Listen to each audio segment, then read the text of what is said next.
সংবাদ সবাইকে স্বাগত জানাচ্ছি। আমি ফিরোজ তোহা। শুরুতে সংবাদ শিরোনাম। ইসরায়েল ফিলিস্তিন পুরোদমে যুদ্ধ চলছে, আর এই যুদ্ধের সর্বশেষ আন্তর্জাতিক গুরুত্বপূর্ণ আপডেট সংবাদ জানিয়ে দিব। শুরুতেই শিরোনাম। সুখবর, আমেরিকাকে অপমান করেছি, ফিলিস্তিনিদের জন্য সব রকম সমর্থন অব্যাহত থাকবে, হুথি নেতার ঘোষণা। এরপর জানাবো রাশিয়া ইউক্রেন সংঘাত, মার্কিন নির্মিত F-16 জঙ্গি বিমান ভূপাতিত করার জন্য পুরস্কার ঘোষণা।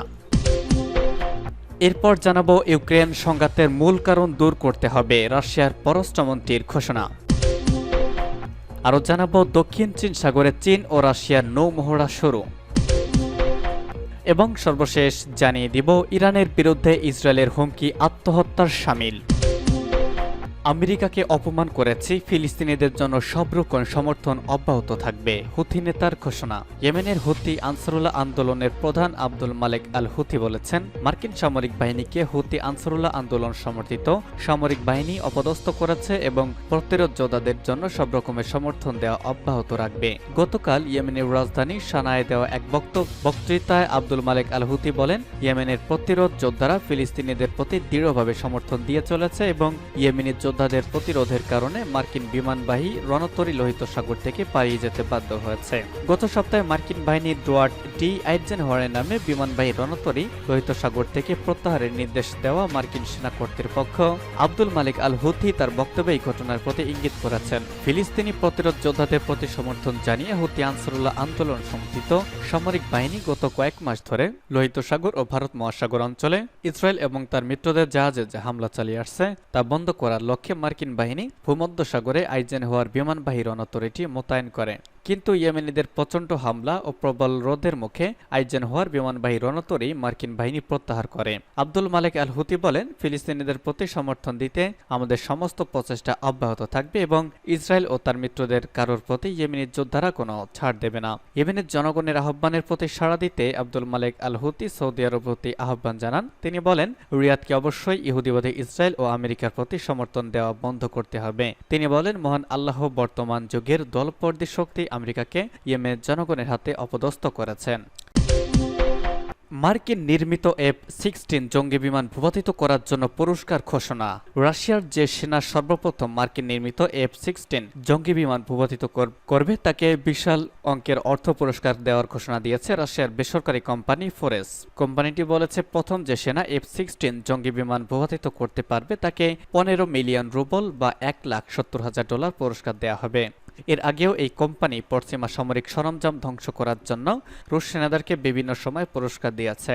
সম্প্রতি আমেরিকা, বেলজিয়াম, ডেনমার্ক এবং নেদারল্যান্ড ইউক্রেনকে অন্তত 60টি F-16 জঙ্গি বিমান সরবরাহ করার ঘোষণা দিয়েছে। চলতি বছর শেষ হওয়ার আগেই এসব বিমান সরবরাহ করা হবে। চলতি জুলাই মাসের প্রথম দিকে নেদারল্যান্ড সরকার ঘোষণা দিয়েছে যে তারা খুব শীঘ্রই 24টি F-16 বিমান সরবরাহ করবে। ফোরেস কোম্পানির উপপ্রধান নির্বাহী কর্মকর্তা ইলিয়া প্রটানিন গতকাল এক ভিডিও বার্তায় বলেন, F-15 এবং F-16 জঙ্গি বিমান ভূপাতিত করার জন্য বিশেষ পুরস্কার দেওয়া হবে। রাশিয়ার প্রতিরক্ষা মন্ত্রণালয় এই ভিডিও প্রকাশ করেছে। এর আগে ফোরেস কোম্পানির প্রধান নির্বাহী কর্মকর্তা সেন্ট পিটার্সবার্গ আন্তর্জাতিক অর্থনৈতিক ফোরামে দেওয়া বক্তৃতায় একই ধরনের পুরস্কারের ঘোষণা দিয়েছেন। ইউক্রেন সরকার বহুদিন থেকে দাবি করে আসছে যে দেশের স্বাধীনতার সার্বভৌমত্ব রক্ষার জন্য তাদের F-16 জঙ্গি বিমান প্রয়োজন। তবে মস্কো বলছে, ইউক্রেনকে F-16 জঙ্গি বিমান সরবরাহ করা হলেও যুদ্ধক্ষেত্রের বাস্তব অবস্থার কোনো পরিবর্তন হবে না। ইউক্রেন সংঘাতের মূল কারণ দূর করতে হবে, বললেন সের্গেই ল্যাভরভ। রাশিয়ার পররাষ্ট্রমন্ত্রী সের্গেই ল্যাভরভ বলেছেন, ইউরোপ এবং চলমান ইউক্রেন সংঘাতের পেছনে যে সমস্ত মূল কারণ রয়েছে সেগুলো চিহ্নিত করে তা দূর করতে হবে। গতকাল জাতিসংঘ নিরাপত্তা পরিষদে পররাষ্ট্রমন্ত্রীদের বৈঠকে তিনি একথা বলেন। ল্যাভরভ সুস্পষ্ট করে বলেন, মস্কো এবং কিয়েভের মধ্যকার অচলাবস্থা দূর করতে হলে রাশিয়ার নিরাপত্তার বিষয়ে পশ্চিমাদের পক্ষ থেকে যে ঝুঁকি তৈরি হয়েছে তাও দূর করতে হবে।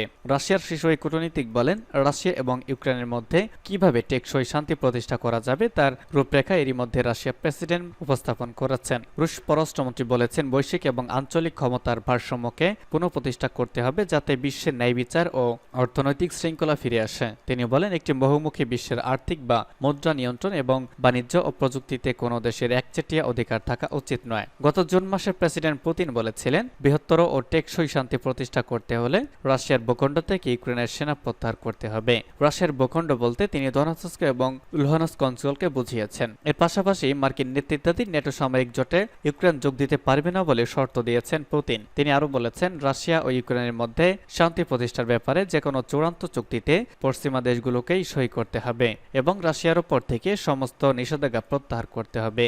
রাশিয়ার প্রেসিডেন্টের এই শান্তি পরিকল্পনাকে প্রত্যাখ্যান করেছে ইউক্রেন এবং পশ্চিমা দেশগুলো। দক্ষিণ চীনের যৌথ নৌমহড়া চালাচ্ছে রাশিয়া ও চীনা বাহিনী। দক্ষিণ চীনের যৌথ নৌমহড়া চালাচ্ছে রাশিয়া ও চীনা বাহিনী। চীন এবং রাশিয়া দক্ষিণ চীনের একটি সামরিক বন্দরে যৌথ নৌমহড়া শুরু করেছে। মার্কিন নেতৃত্বাধীন নেটো সামরিক জোটের সাথে যখন এই দুটি দেশের টানাপোড়েন উত্তেজনা চলছে, তখন রাশিয়া ও চীন যৌথ সামরিক মহড়া শুরু করল। চীনের প্রতিরক্ষা মন্ত্রণালয় জানিয়েছে, যৌথ সমুদ্র 2024 নামের এই মহড়া গতকাল থেকে গুয়াংডং প্রদেশের ঝাংজিয়াং শহরের কাছে শুরু হয়েছে এবং আশা করা হচ্ছে আরো 2-1 দিন মহড়াটি চলবে।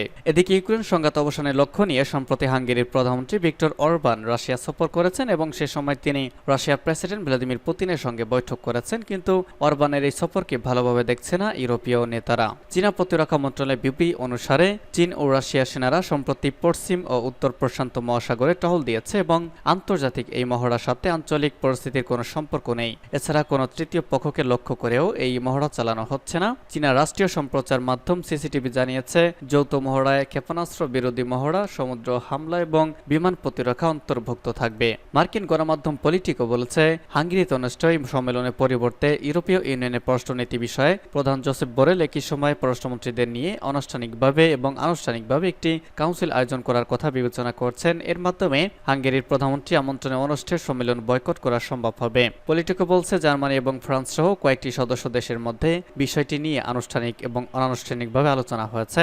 এসব দেশ ভিক্টর অরবানের সাম্প্রতিক মস্কো সফরের বিষয়টিকে নিন্দার দৃষ্টিতে দেখছে। বুধবার ওয়াশিংটনে নেটো জোটের শীর্ষ সম্মেলনে 32 সদস্য অনুমোদিত একটি বিবৃতি প্রকাশ করা হয়। এতে বেইজিংকে ইউক্রেনের চলমান যুদ্ধের জন্য রাশিয়ার চরম সাহায্যকারী হিসেবে চিহ্নিত করা হয়েছে। নাম প্রকাশ অনিচ্ছুক ইউরোপীয় ইউনিয়নের একজন কূটনীতিক পলিটিকোকে বলেছেন, একই সময় যদি জোসেফ বোরেল পররাষ্ট্র বিষয়ক কাউন্সিলের আয়োজন করেন, তাহলে হাঙ্গেরিতে অনুষ্ঠিত পররাষ্ট্রমন্ত্রী পর্যায়ের সম্মেলনে সদস্য দেশগুলোর প্রতিনিধিদের অংশগ্রহণ ঠেকানো সম্ভব হবে। ইহুদিবাদী নেতাদের অবস্থা নাৎসিদের চেয়েও খারাপ। ইরানের বিরুদ্ধে ইসরায়েলের হুমকি আত্মহত্যার শামিল। মিশরের একজন বিশিষ্ট লেখক এবং রাজনীতি বিশ্লেষক হাসান বাদি লিখেছেন, ইরানের বিরুদ্ধে ইহুদিবাদীর হুমকির অর্থ হল ইহুদিবাদী কর্মকর্তা আত্মহত্যার কথা ভেবেছে এবং অনুভব করছে যে তারা তাদের পতনের কাছাকাছি রয়েছে। ইরানের বিরুদ্ধে ইহুদিবাদী শাসক গোষ্ঠীর হুমকির সঠিক বিশ্লেষণ অত্যন্ত গুরুত্বপূর্ণ একটি বিষয়। পার্সটুডের মতে এই বিষয়ে হাসান বাদি ইসরায়েলের সাবেক যুদ্ধমন্ত্রী এভিডর লিবারম্যানের মন্তব্যের প্রতিক্রিয়া জানিয়েছেন। তিনি বলেছেন, ইহুদিবাদী ইসরায়েলের সাবেক যুদ্ধমন্ত্রী ইরানের বিরুদ্ধে যে প্রতিক্রিয়া দেখিয়েছেন তা থেকে মনে হয় ইহুদিবাদীরা গভীর সংকটে রয়েছে এবং আমেরিকা সহ নেটো সমর্থন সত্ত্বেও তারা পতনের দ্বারপ্রান্তে পৌঁছে গেছে। লিবারম্যান সম্প্রতি ইরানের ওপর পারমাণবিক হামলার হুমকি দিয়েছে। ইরানের বিরুদ্ধে লিবারম্যানের ঐতিহাসিক বক্তব্যের অর্থ হল তেল আবিব ইরানকে ভয় পায়। সেই সাথে ইসরায়েলের অভ্যন্তরে ইরানের ক্ষেপণাস্ত্র হামলার পর থেকে প্রতিরোধ শক্তির ধারাবাহিক বিজয় নিয়ে তারা গভীরভাবে চিন্তিত। তিনি বলেন, ওই ক্ষেপণাস্ত্র হামলা ইহুদিবাদী শত্রু দুটি বিমান ঘাঁটি ধ্বংস হয়ে যাওয়ার ঘটনায় তেল আবিবকে একটি কঠিন শিক্ষা দেওয়া হয়েছে। শিক্ষাটি হলো, ইরান কিংবা প্রতিরোধ শক্তির আগুন নিয়ে খেলা করো না। ইহুদিবাদী ইসরায়েল এমন সময় ইরানকে হুমকি দিচ্ছে যখন এই সরকারের মিডিয়াগুলোই ইসরায়েলি সেনাবাহিনীতে জনবলের অভাব এবং তাদের সেনাদের মন মানসিক সমস্যার কথা স্বীকার করেছে। ইহুদিবাদী মিডিয়াগুলোই ইসরায়েলি সেনাবাহিনীর বিখ্যাত গোলানি ব্রিগেডের একজন সেনার উদ্ধৃতি দিয়ে জানিয়েছে, তাদের সেনারা ফলাফল শূন্য গাজা উপত্যকা এবং লেবাননের হিজবুল্লাহর সাথে উত্তর ফ্রন্টে অনিয়মিত যুদ্ধে ক্লান্ত হয়ে পড়েছে। তারা লেবাননের সাথে যুদ্ধ করতে প্রস্তুত নয়। যুদ্ধ চলতে থাকলে সামরিক বাহিনীতে প্রচন্ড মানসিক বিপর্যয়ের আশঙ্কা রয়েছে। এর আগেও সংবাদ মাধ্যমগুলো জানিয়েছিল, ইহুদিবাদী শাসক গোষ্ঠী সেনা সংগ্রহের জন্য ফেসবুক সহ সোশ্যাল মিডিয়ায় বিজ্ঞাপন দিতে শুরু করেছে। কারণ হলো, গাজা যুদ্ধে উপস্থাপিত অনেক সেনাই যুদ্ধ প্রক্রিয়া চালিয়ে যেতে অপারগতা প্রকাশ করেছে। এমনকি সেনাবাহিনীতে যোগদানের যোগ্য বহু ইহুদিবাদী যুদ্ধে যাবার ভয়ে পালিয়ে যাচ্ছে। এরকম হুমকি থাকা সত্ত্বেও ইহুদিবাদী শাসক গোষ্ঠী গণহত্যা চালিয়ে যাচ্ছে এবং গাজায় প্রতিরোধ শক্তির কমান্ডারদের হত্যার চেষ্টা চালিয়ে যেতে নতুন নতুন অপরাধ করেই যাচ্ছে।